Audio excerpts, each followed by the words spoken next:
just trying to do whatever it takes to help us get off this losing streak. And but that's always been my game. To be able to play both ends of the floor, hold myself accountable, and be there for my teammates. And tonight was an instance where I was able to, get some steals, get some blocks. Took a couple charges, and just trying to, be the voice and also act on action as well on the defensive end. You guys had a certain game plan that worked pretty well against Dame in the playoffs last year. It seemed like you employed it, especially in the second half tonight. What's the key there for you and the bigs coming up to help in the guards, and how did the guards do with Shooter and Caruso specifically? Well, you have to, because Dame has, Dame has unlimited range. So you have to be up on screens. Once he crosses half court, he is in his range. You have to have everybody up the floor, the guy that's guarding them and the guy that's guarding the pick and roll. It's going to be double drags. There's going to be single drags. There's going to be a lot of things that's going on in early transition. And when you're not, a couple instances tonight, he made us pay for it, coming off and letting it go. And when we got it right, we was able to execute it, to the best of our ability.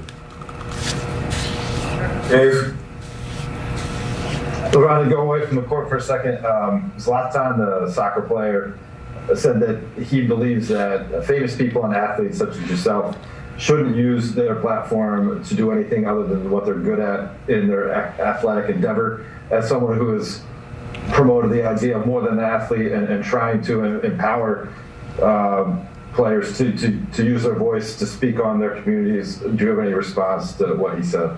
Nah, absolutely not. Because at the end of the day, I would never shut up about things that's wrong.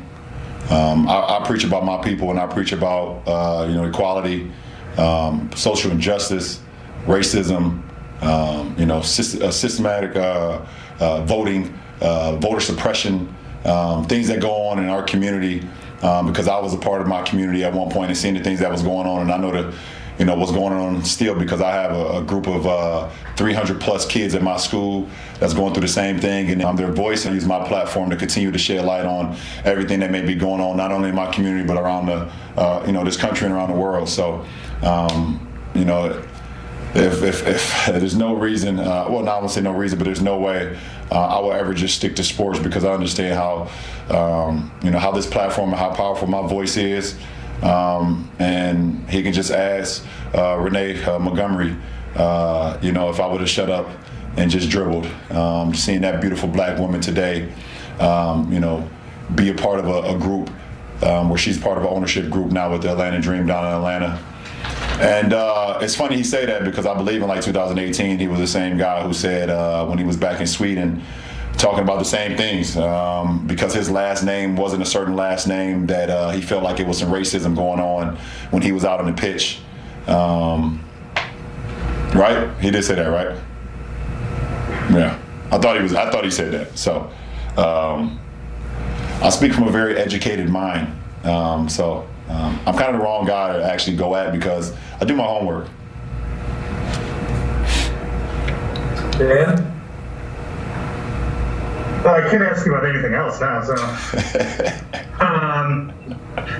Along those lines, when you look around this league and you see a new generation of players not growing into their voices, but coming to the league with them, having them, I'm curious, how does that make you feel? And are there any players in particular whose leadership at a young age really speaks to you?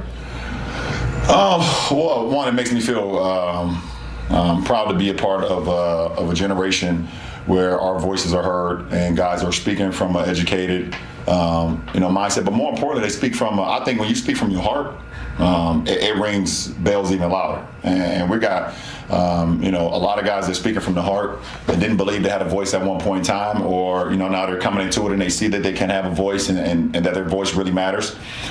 So that makes me proud.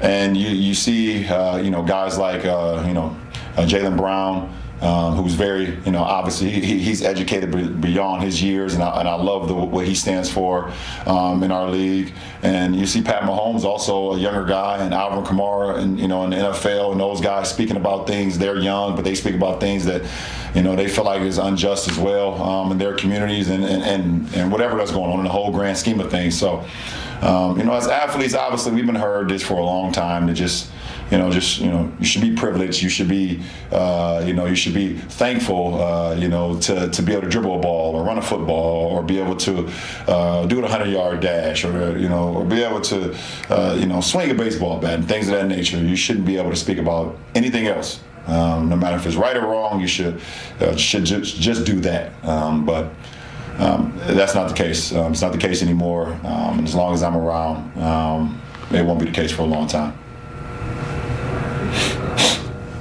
From Warren Calhoun.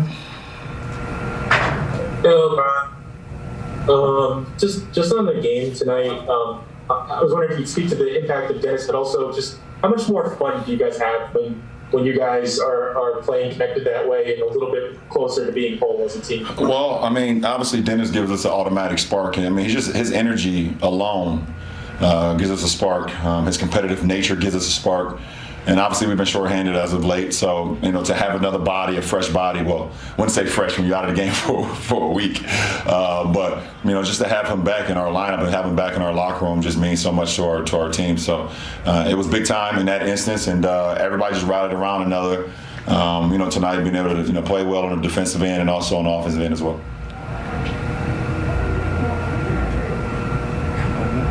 Is that it? All right.